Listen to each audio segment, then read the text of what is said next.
In your life, are you choosing comfort or success? Which one do you want? And so many people today choose comfort first, and that is the death knell to success. And then I can't do it. Like, if I was willing to sleep in a tiny little studio so I could be on top of every train, so I could get anywhere, whenever, to build, you gotta be willing to do the same thing, or there's other companies to work for. I just can't. I sound like my dad. No. Well, Ryan, thank you for doing this. Of course. Like I said, I'm very curious about your life story. I'd love for you to talk about your parents and your grandparents and my grandparents? the backstory. How'd you end up here? No one's ever asked me about my grandparents. I'm so curious. The 18 years that I've been talking in public. My name is Ryan Serhant. I was born Ryan Parker in Houston, Texas on July 2nd, 1984, on a mattress in the back of a house. I don't think I saw a hospital for the first time in my life until I think I blew out my eardrum when I was a little kid, when I was like 11 or 12, and had to get an ear graft done at Mass Eye and Ear. But anyway, my mom remarried pretty quickly, and my dad adopted me when I was 3, and so then I became Ryan Serhant, and we bounced around Texas, Long Island, Boston, and I eventually came to New York. On my biological dad's side, his dad died in a fire, and his mom lived old, and she died a long time ago. On my stepdad, but my dad's side, his dad had polio, went through the Great Depression. My dad's mom died when he was 16 from a staph infection. His brother then blew up in an accident while inventing a new engine for Toyota. And my dad was left to basically raise their family, and he put himself through school. He is a certified genius. He's a mathematical genius, and he ran a bank called State Street Global Advisors. And my entire family's in finance except for me. And I came to New York City to do theater in 2006 after I graduated college. And I promptly ran out of money. And then I got my real estate license so I could pay my rent. My parents are very, very, very focused on work. You know, growing up, my bedtime story was literally just work is worthy. And I don't do that to my kids, but that's what was done to me. That's about as much as I know about the grandparents. Yeah. I don't know what my grandparents did or how they did. I just know that it was hard. Like, you know, my biological dad and then my dad who adopted me, like they both lost parents in relatively violent ways, you know, and had a lot of loss during their life, which is hard, that most of us today, unless you go through tragedy, have a really, really hard time empathizing with and going through, what life must have been like in the 50s and 60s and 70s. It's nuts. How did this impact you as a kid? Like, what were you doing as a little kid? Where were you spending your time? We had to start working when we were 10. Yard work, my brother and I, when it would snow in Boston, we created a shoveling company where we could make extra money. We never had allowances. We were never given a lot other than like house and food and whatever. Anything else we wanted, we were told we could go work for it, and we have to go work for it. The first business I started, I was 10 and my little brother was 7, and we started Jack Ryan Wood, because my dad would read Tom Clancy books, and there was that character Jack Ryan, and my little brother's name was Jack, and I was like, that's awesome. And so I sent a screenshot to my buddy. I said, Mike, he did the same thing. And I was like, you and Ryan are the exact same. He named it. It was him and his brother Joe. Same thing. I was like, this is a very, very crazy coincidence. Yeah, so we would find trees and we'd have people cut them down and we would turn them into firewood and we'd sell cords of wood. It was a disaster. That business lasted a couple days. And we do a lot of like contractors, laborer, and just manual work. And it was awful and I hated it like all the time. But it was a way to definitely instill in us like the value of hard work and manual labor, and make sure you stay in school and you study and you find your superpower so you never, ever, ever, ever, ever have to build a roof ever again. Yeah. Like every day that I think what I do is hard, like it is not harder than carrying 80-pound bags of tar shingles on your shoulder in the heat and humidity up and down a ladder 52 times and just being like completely blistered and broken. That's what I run from. Yeah. Just like total transparency. Yeah. Man, that's a lot. And what does your brother do now? Is he also in real estate? My little brother works at State Street. My older brother is in banking. I have 3 sisters. One sister is in real estate. Big family. One sister's in real estate in Colorado. One sister's retired and now lives in Spain on the water, which is awesome. Another sister is a high school teacher in Texas. What do they think about what you're doing?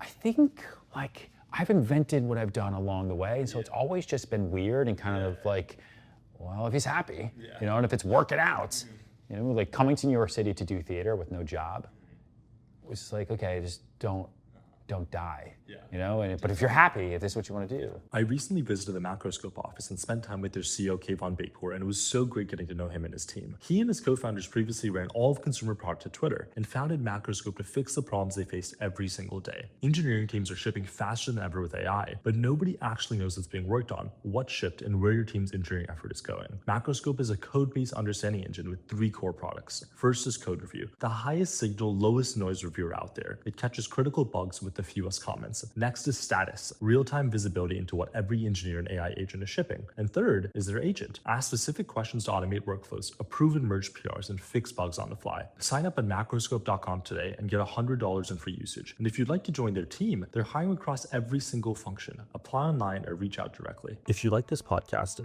you'd love the 100-year conversation. My friends at Timeless take an unusually long view on businesses and the people who build them. They believe that best founders do their best work in years 10 through 50, not years 1 through 5, and they wanted to learn from the operators who actually got there. So they started interviewing CEOs of institutions that have lasted, or have a real shot at lasting a century. Michael Dell, General Petraeus, Nikesh Arora, Tyler Cowen, and many more to come. Read the conversations at timelesspartners.com. How did you get into theater though? What were you doing as a kid that led to this? Where did you go to college? Because we moved 8 times before 4th grade. Every year, I'd have to make new friends. And every year, I sucked at sports. And my dad made me play every sport. And he made me take every class because we had to be well-rounded. And I hated it too. There's a lot of things growing up, it just was like the worst. And I just hated it, but we had to do it. And so I played from, badminton for a semester to tennis, to soccer, to football. You name it, he made me do it, and I was terrible at all of them. The one thing that I tried that I actually liked and I was okay at was theater. And also theater kids, when you're bouncing from school to school to school, from Texas to New York to Massachusetts, were the most accepting because it actually was better for them to have new talent in their classes. In sports, anyone that comes in new in 3rd grade, 6th grade, 10th grade might take your position as a starter. So even if I was good, it was always far less accepting than the theater kids who were all weird. And I think because I was so self-conscious and anxious and shy growing up and it was just so hard to always make new friends in new towns, it was easier for me to pretend to be other people than it was to be myself. And so I just liked it. And I didn't like anything else. It's just like, if I got to do something with my life, maybe I should do something that I like. It's gonna be really, really hard to make money, but people have figured it out. And so I went to Hamilton in upstate New York. I then graduated in 2006 and had some money saved up from roofing. And then my last grandfather passed away and left me, I think, $20,000 and all of us, some change. And so I used that to fund what I thought was gonna be like 10 years in New York City as an actor, and it lasted me like just under 2 years. New York City's really expensive. Where did you live at the time? I lived in Koreatown. Which was... Didn't you share a bathroom with a bunch of people? Yeah, 17 guys. Wow, that's insane. Yeah, that building's still there, 38 West 31st Street. I don't know if they still have the gang showers, but it was cheap. It was $1,100 a month, and I could live in the center of the city, surrounded by every single subway train, and that's all I cared about. Like, if I'm coming to New York to make something of myself, I'm not coming so I can live in the lap of luxury. It's probably the biggest pet peeve I have of meeting new salespeople and new people in the city today, right? I'm like, okay, so you want to do this, you want to build? Sure, so they have family money, that's all, whatever, that's always gonna be there. But it's the people who are like, yep, well, I can be there in an hour and a half. I'm like, why? Like, well, I live, out in New Jersey or Long Island. Like, but you work here, why'd you do that? I'm like, oh, well, I have a great 2-bedroom with a backyard. I'm like, so let me just. In your life, are you choosing comfort or success? Which one do you want? And so many people today choose comfort first, and that is the death knell to success. And then I can't do it. Like, if I was willing to sleep in a tiny little studio so I could be on top of every train, so I could get anywhere, whenever, to build, you gotta be willing to do the same thing, or there's other companies to work for. I just can't. I sound like my dad. Like I just, No, it makes sense. What do you look for when you hire people? I think it's like sales is a very interesting role, especially I forgot his name when he walked in, your head of sales, and I said how many agents come in every day? He said hopefully none. They should be out there somewhere. I mean, we have staff and then we have agents. So agents are independent contractors, kind of across the board.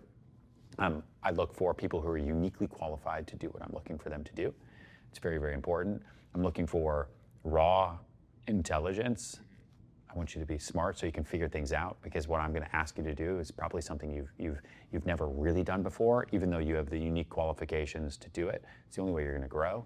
And I look for the 3 E's. You have to have energy. This business is rough. You have to have enthusiasm, very different from having energy. And you have to have empathy. You got to be able to empathize with other agents, staff members, and your clients. Markets go up, markets go down. If you are just one note, if you just do not care, like, you won't be long for this business. And we kind of have our checkbox system that way, and it works pretty well. Before I want to get back to what you did after college, can you explain how do you sort of conceptualize and visualize what you've done in terms of Serhant and the entities below it? How do you think about real estate? I don't know if that's too broad of a question. Or if that's too vague. In my mind, it's hard to conceptualize because it's not my industry, but I imagine when you think about it, you think about one geographies and then how do you go attack each one? Serhant is the brand ecosystem for real estate buying and selling for a younger generation. That is the biggest way to think about it. It's run by a holding company called Serhant Technologies. The holding company currently owns 4 operating companies. One is the cloud brokerage, Serhant. We just opened our 16th state, so we're up and down California. I'll open 11 states this year before going international. We then have sellit.com, which is sales training, right? We have 53,000 salespeople on the platform in 133 countries, and that's subscription-based. We then have Serhant Studios, which is production studio. We have a Netflix show. We have all top of funnel organic content, lead generation. So we pull in leads through storytelling across all platforms, across all languages. Every day, we're the most followed and subscribed to real estate brand on the planet. And then we have, Simple, the AI thing. Yeah. Tell me about that. Is that what you primarily raised capital for, or was it through the whole co? Yeah, no, the brokerage grows organically. Most of our competitors, they buy revenue, just like an investment bank would. They want to go get a team, they buy revenue, they make no money. And they try to sell real estate agents ancillary services. That is the traditional brokerage model. Compass does that, Douglas Elliman does, they all do that. Okay?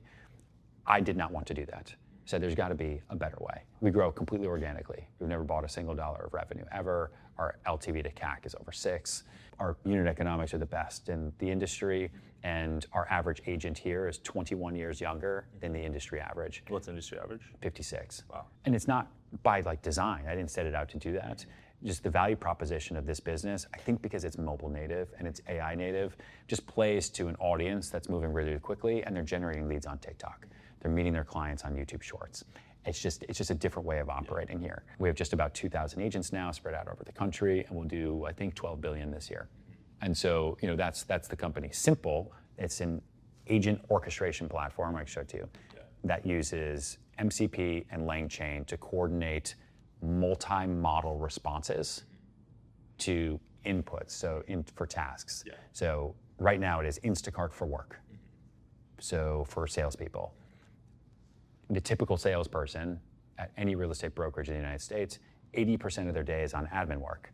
They're on their computer, they're in their CRM, they're doing it. It's all great if you use it, but they have to use it. 20% of their day is doing what only a human can do. Simple reverses it. 20% of their day is advising AI work and recipes because it's not perfect.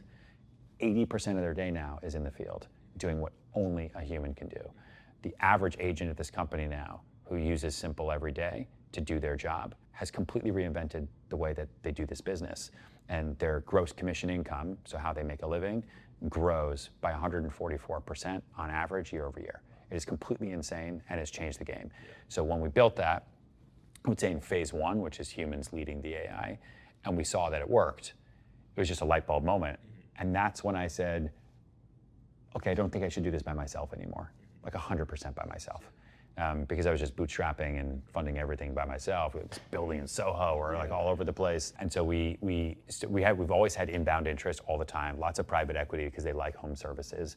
We're profitable, like it's huge cash flows here. And I just am not always sure I want to be married to them. Yeah, You know? And so venture, on the other hand, it's a different DNA. And so I met Jeff Berman at Camber Creek, Harley Miller at Left Lane. We have a bunch of really, really cool angels. And they just all understood what we were doing in a way that I didn't have to explain it. And now we're building Simple 2.0, which is completely agentic for the salesperson. And then we have plans for things after that. What are the future plans? I don't know. And so you raise capital only for Simple? No, it's Or into the holdco. Okay. So like we have, studios is growing like a weed, right? The brokerage is expanding incredibly fast. Even though we don't it's not insanely expensive, but we want to do it the right way. It also the money raise for me was it was a little tricky for me to hire the best people when it was just Ryan.com. It was a little bit hard. And so we raised a minority position. I think it was a great deal. I think it was the largest prop tech seed round ever. Yeah. And now we'll see what the future holds. That's amazing. Well, I want to zoom back.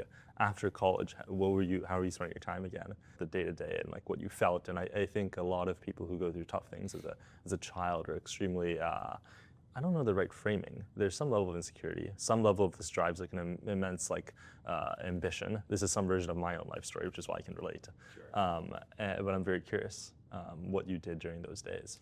I think because we moved around so much and I moved to so many different schools, I was kind of okay with something brand new always. I was just used to it. Yeah. And I knew I always had to put in the work. And if you take care of the work will take care of you. I tried to go to law school because I thought that's what I was supposed to do. And I took the LSAT and I bombed it. Why do you think that was what you were supposed to do? Because I went to a liberal arts school. If I didn't have an internship at Goldman, I had an internship at Cadwalader, Wickersham, and Taft.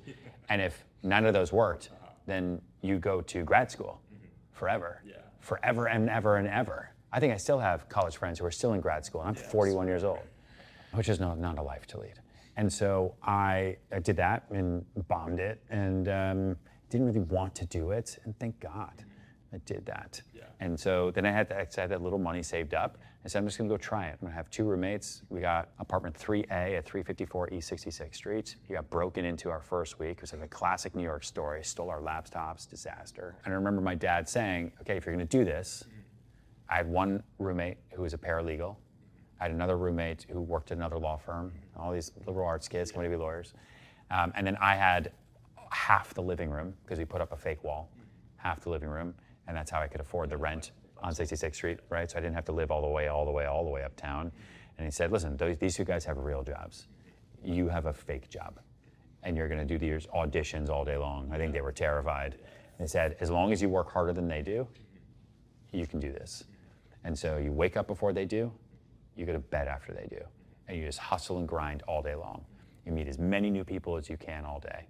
You do your own things, whatever you can, all day. And that's what I did. My life really, in terms of my day-to-day, I didn't go to an office back then, but it really hasn't changed. Every day, I was the first up, and I just got to work. I got my mind right, got my body right, and just started hustling all day long. It was hard, but I got onto a soap opera pretty quickly called As the World Turns. I want to understand that as well, because you were one of 3 people, and you didn't. I did it internet yourself. Yeah, you are researched. I did, yes. So what I auditioned for at the time was give me remember, man, it's 2006, 2007. Yeah. And so. How old were you, by the way? In what, 06? In 06, I was 22. 22. And so I auditioned for what was an internet reality TV show. This is when reality TV was literally, I think, just American Idol and Survivor and Dog the Bounty Hunter for the most part. And it was called Intern. And it was a competition show that they put on CBS.com to find the next soap star of As the World Turns. And they cast me on that as one of 12 people. They moved us, kind of like The Real World, right? That was also around at that time, and the Osbournes on MTV. And they moved us into a loft in Brooklyn, and we had to audition every day on camera, and then the executive producer of that soap opera would fire one of us live. And it was brutal. Imagine you going to like the podcast Olympics and then, Joe Rogan just fired you live. It would just be like your life. It's terrible. What was the point when didn't you tell me you had a Range Rover or something? That was for $1 Million Listing. That was later. Okay. So, but for the soap opera, I did that. It got down to the final 3 of us. And then America got to vote. So we all shot what's called an under 5 role. So you have like less than 5 lines on an actual episode. So you got to be on the show, and then America, who would watch the thing, and then they could vote. And then I won. So I won that, and I got a contract role. And then the writer's strike hit in 2007, and I went from being Evan Walsh IV, the great doctor there to save everybody, to Evan Walsh IV, who showed up to murder everybody, because the writer's strike hit, and soap operas shoot every single day. Budgets were cut, and how do you save money on a soap opera? You fire people. It's all payroll. So everyone was murdered off, and then I was killed. My grandmother killed me, with a syringe to the heart. It was rough. And then I was out of money. Like then I hand modeled. I held phones for AT&T for a long time. They painted my hands to look like different countries. And Did you just apply to that? How do you get I went to an audition, just nonstop, man. Same thing here. Like Yeah, you're meeting yeah. new clients, you're showing apartments all day long. Of course. It's a very similar muscle, which is kind of how I got into real estate, because then I was hand modeling, trying to do stuff on stage. Like it's like, man, am I going to do this for the next 20 years of my life? And a friend of mine said, just get your real estate license. It takes a couple days. You're going to meet clients on Craigslist. New York City is 70% rentals, and you're just going to meet people, and you're going to show them rental apartments that they're going to rent anyway, but they're going to rent through you. All the landlords pay the real estate commissions, so you're going to all you have to do is make $2,000 a month, and you can survive to stay in New York City. And I was like, okay, that's the goal. Are you clipping 2% per like? On a rental, no. On a rental, it would be like 1 month's rent. Okay, cool. And so, if you rent an apartment for $2,000 a month and you get $2,000, at the time, splits were much, much lower, so the company would take a lot. But like pretty quickly, you could get to $2,000 a month, and I could just stay. My rent was $1,100, food, et cetera, was $900. I don't think I paid taxes back then. I mean, I probably did. I made $9,000 my first year. That was a rough one. But it was the same muscle. You meet people, you give them a compliment, you find something in common, you talk. And because my hair was gray, even then, as an actor, it was rough. Like if you look at those clips of TV shows I did in 2006 and 2007, I have like very dark brown hair because it was dyed. But I started going gray when I was 16, and it was always something I was self-conscious about. But then when I got out of that and got into real estate, I just stopped dyeing it. And no one knew how old I was. So I was 24, and then people were confused because I had old man hair but like a baby face. And so they just ask, how long have you been doing this? And I would just say, a while. And then as long as I had the entirety of the tour and the neighborhoods and the blocks and the buildings memorized, which I've been practicing memorization for 20 years, right? As an actor, no one asked any questions. No one, are you young, are you old? I really don't know. It doesn't matter if I can tell you that there's 14 apartments in that building. It was originally built in 1812 for the Rockefeller family. On the second floor is this person, on the third person is this, I'm gonna show you the apartment over here, it's completely off mark. Now you forget because you just care about confidence. And it's a transfer of confidence and enthusiasm. It's just like auditioning. It's the same muscle. You remind me a lot of Michael Ovitz. It's like your ability to be a good chameleon. And just go blend with people. You have and to. make them feel great. And you ask them questions so they can hear themselves talk. People love hearing the sound of their own voice. I forgot how old it was. I was like 16. I read the How to Win Friends and Influence People book by Carnegie. Yeah, of course. And I was like, this is amazing. It's so over, it's so cliche, all but the it's same. so good. It's all the same. And then you ask them questions and you lean in on what they want to talk about. If the guy wants to talk about sports, you love sports. If he wants to talk about cars, you love cars. If he's a stockbroker, know the market. And that was kind of rinse and repeat. No one actually wants to talk about real estate. What they want to talk about is themselves. And you just have to learn that. So I put acting to the side. I didn't fall in love with real estate. I fell in love with being able to pay my rent, to be very clear. Like, I don't walk around and get really excited about crown moldings. Like it doesn't make me tingle. What I get excited about is the ability to build a career from nothing to everything. And I credit New York a lot for that. I don't think I would be here today if it were not for New York City. It is just the most intellectually curious city in the world, and it is so hard to live here. It is so expensive, it is so rough, that everyone kind of takes care of each other. And I still have not found another city where it's the exact same. Yeah, it's not the same. I said that to somebody this morning. I was in a buddy's elevator, and this girl said hi, because we had known each other for years, and I was like, this only happens in New York. And then I walked out and met somebody else, and I was like, what is going on? This doesn't happen in San Francisco. Dude, one thing I'll do here in New York that's a great trick for people is like if something bad happens to your day, or you're having a rough day, or you're burnt out. The absolute best thing to do is just to walk and go meet 3 strangers. And I swear to God to you, you change the positioning of your life.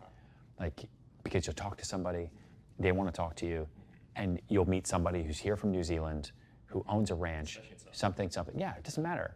Anywhere, as long as you're normal, you know, and you can have a conversation and just, but most people probably won't talk to you. You can go to a coffee shop, go meet 3 strangers. Any depression you were in, any funk that you were in, will be immediately cured by conversations with strangers. And if they're there to kill you, then you know what? It was your time to go. Mm-hmm. Yeah. And so what did you do for the latter half of your 20s? Did you just sell every day? Like, what was your... Yeah, then because immediately I did my first deal, made like $500. You know, did my second deal, made $1,000. Just doing rentals all day long.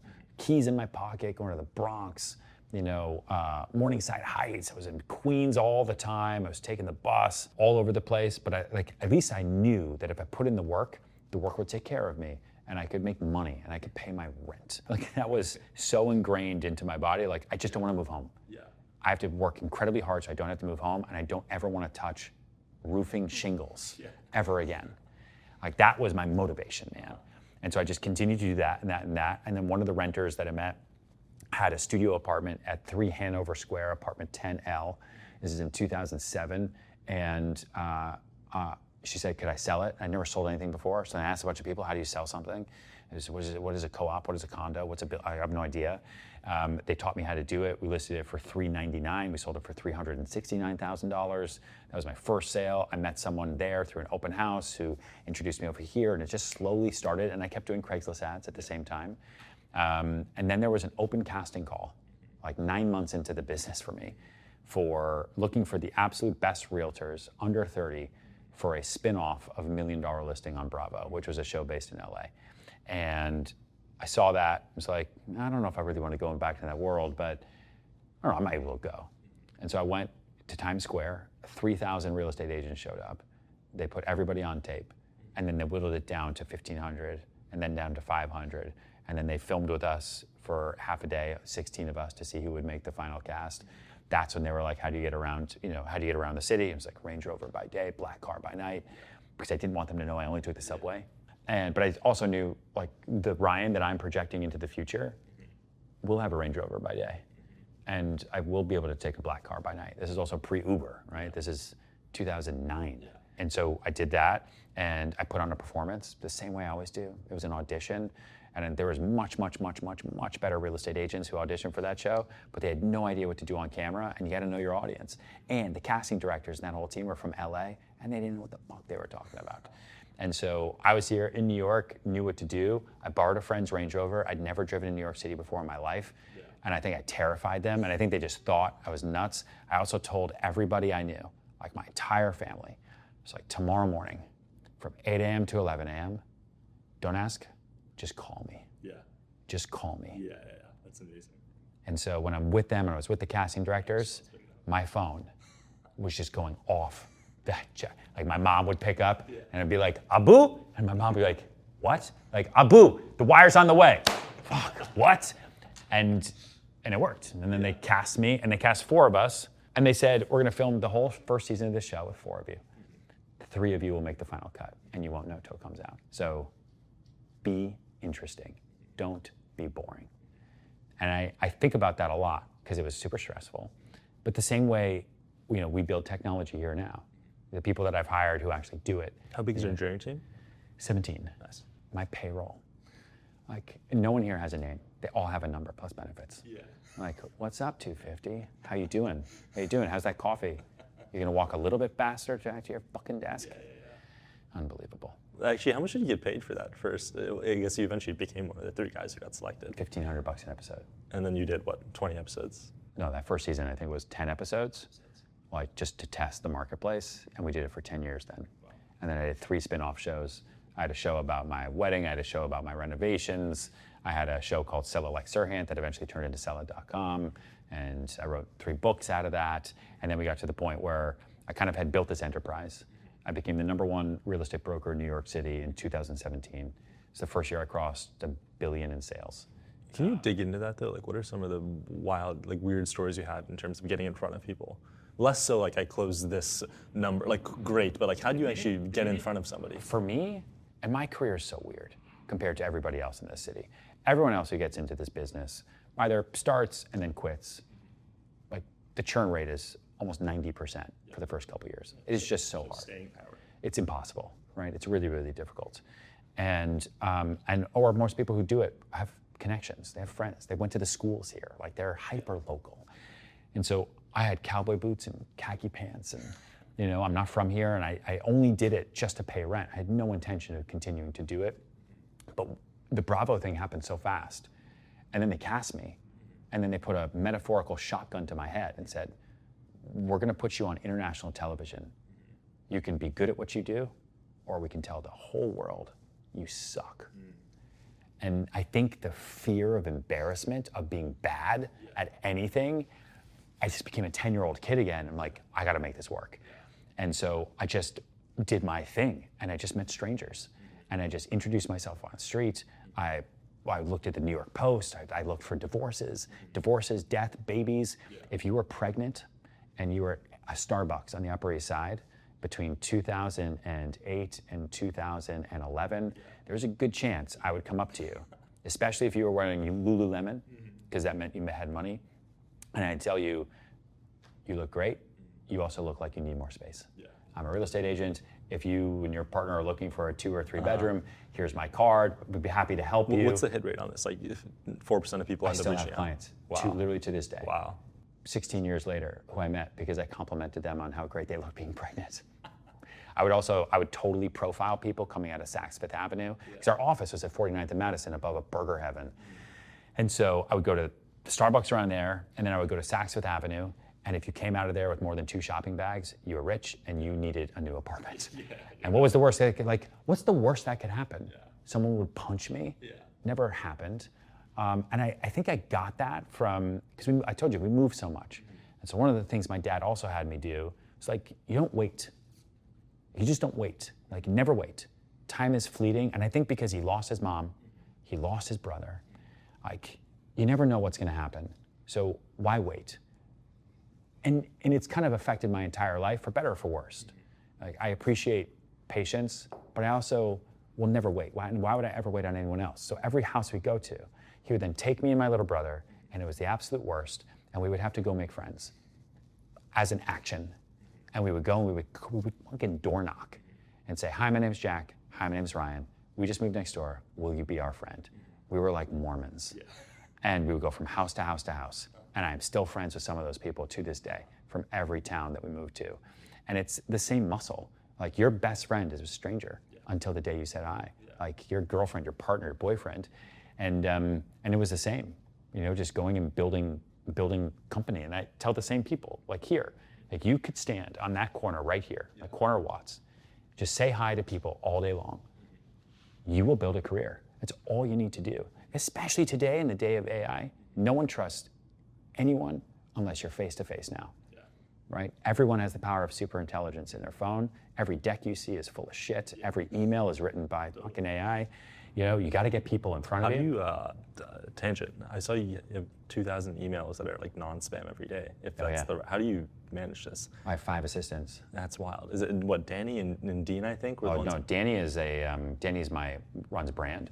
So he runs brand for social. So he's my vlogger, and he runs point on all creative, and we have a big creative team. The production team here is like 55 people. And then I have an email assistant named Jasper.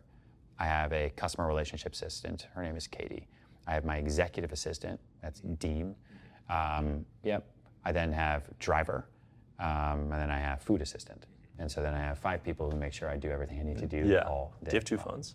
No, I only have 1 phone. I used to have 2 phones, and I was like, that's a weird. Like, how do you respond to your wife on time when she texts you and like she's pinned at the top? And She doesn't really text me during the day. Okay. Like, she knows I'm. Yeah, just hustling. I've been the same my entire life. Yeah. So like, And people know, like, I am not active in any friend group chat. Yeah. You know, I'll go through the digest later. Yeah. I'm like, man, these people need jobs. Yeah.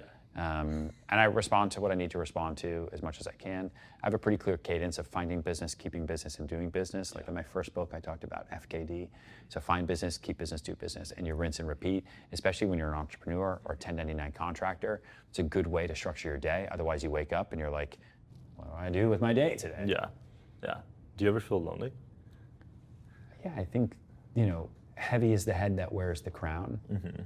And I think someone told me once that to be the conductor, you have to turn your back to the audience, which is incredibly lonely, but it's lonely by design. And if you want to be an entrepreneur, if you want to be a CEO, you have to stand there by yourself. You have to be lonely, and you have to believe so wholeheartedly in what you are conducting the company to do, whether the music's good or not. Yeah. And I think there is some comfort in knowing that, like, you know, you're not just up there by yourself. Mm-hmm. Did you always know you wanted to sell very luxury real estate, or how did you, when did you end up doing that? Just be in the rooms where the people are where you want to be. And then I've always, and I tell people to do this now, like, you have to write down in your phone or on a piece of paper who you want to be 1 year from today. Write it on paper and fold it up and put it in your pocket every day. Carry it around as future you. Future you has that Range Rover. Future you, and be superficial. Like, fucking, everyone's full of shit. Like, how much money do you have in your bank account? What did you just buy? Like, what's making you happy? What did you just sell? Be as detailed as you possibly can. How much do you weigh? Like, everything possible. If you do that, and you think about it every day, because you're touching that paper, or it's a note reminder in your phone, you will become that person as long as you're realistic, plus 10%, before the year is up. Yeah. And that was helpful. That got me to continue to move and make the calls. What's your version of that 1 year from now? 1 year from now, I'm incredibly focused on opening these 11 states. So they're tied to company goals. They're also tied a little bit now to what I call no but goals. So my 30s were very defined. My 20s almost and my 30s were really defined by yes and, which is an improv game. And it was just the only way I knew on how to grow and how to succeed. Yes, and I'll figure it out. You want to do it? Yes, and fuck, why did I do that? My 40s, I made a conscious effort to say no but. Be very, very, very calculated with my time, my energy, my resources. And if there's something on the table in front of me, the answer, and it's not going to work for my goals, right? If it's not a focus, then it's not an issue for me. No, but he's going to do it. No, but we're going to get to that in 3 months. And that's kind of how I balance now. How do you view raising your daughter? Do you want to raise her in like proper New York, or like? I mean, we're raising her in New York now. Yeah. She has a ridiculous life compared to how I grew up. All of her friends have dogs. So she wants a dog, obviously. I don't think she wants a dog because she wants a dog. She wants a dog because her friends have dogs. So, okay, it's always yes and, right? Yes, and here's how you're going to get it. I'm not just going to get you a dog. You have to earn it.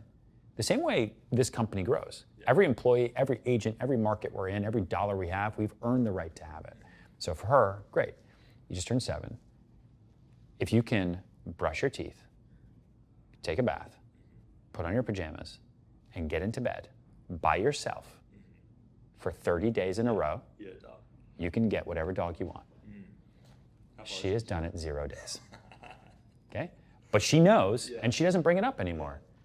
Like, if I wanted a dog, I'd go get myself a dog. I've earned the right.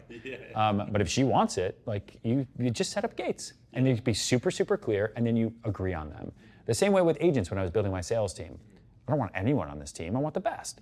And so we would set up sales goals. And I would let them decide what they should be. And we'd be real specific. And we would agree on it. Okay, you want to do 10 million in sales this year? Whatever it is. Great. How much money do you want to make? And we would agree, and we would sign it. You know, no sales teams do this. And I would sign it, and then we would hold each other to it. And if it's not going according to plan, come talk to me, and let's pivot it and edit it. And it was so self-selecting. It was amazing.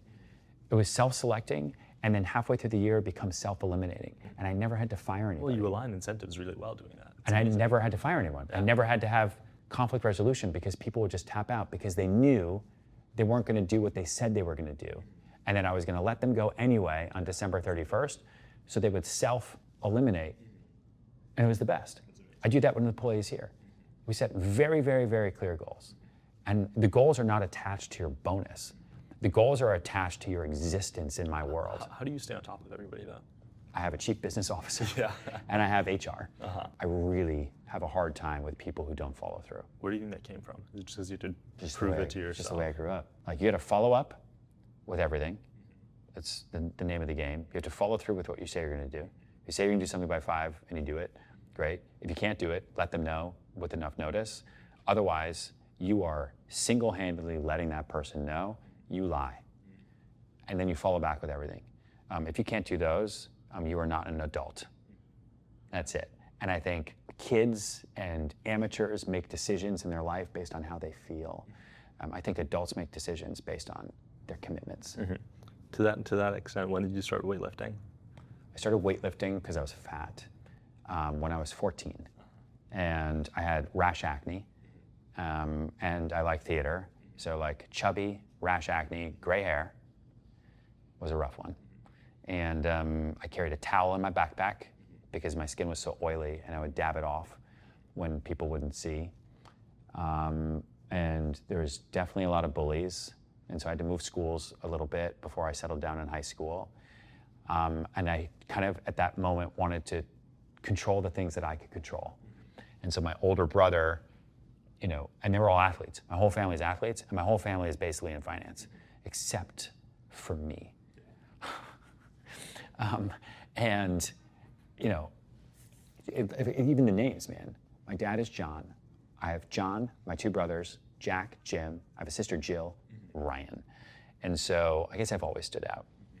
And and he said, listen, you should lift weights. And they put a bench press in my basement. It was gross down there. And he said, he had me run around the block and then do 10 reps of bench and then run around the block and just do that. And slowly but surely, I started noticing my body change. I was like, oh my God, something I can control. Because I can't control the weather. I can't control my skin. I can't control if girls like me. I can't control that my dad's gonna move houses again because he doesn't like this one or whatever the reason was. But I can control the way that I look, and I've been working out ever since. Why'd you name it Serhant versus Ryan or versus Parker? Why not name it something I tried. I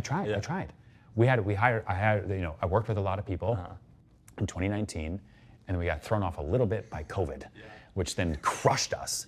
Every deal died in one day. It's a whole separate podcast, man. I'm like, I'm gonna go start my own company, and what we sell, destroyed. Like, you weren't allowed to go outside. We were not essential workers in this city. In Florida, you were. Also, there was no COVID in Florida. Like, old people down there with no masks on. Yeah, it was insane. Palm Beach, Florida was the greatest thing. Are you selling on Sunset and Venetian and like Key Biscayne? Are you doing that? All of it. Yeah. We have 600 people in Florida now. It's the greatest real estate market the world's Sunset's ever great. known. But we set it up, and I didn't want to name it after me. Also, people don't always know how to pronounce Serhant. They say Serhant, Seranahan, or Seacrest.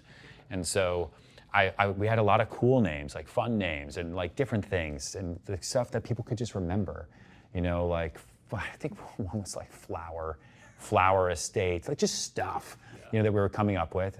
And we all got together, and then there was like an intervention. Like, if you start your own company,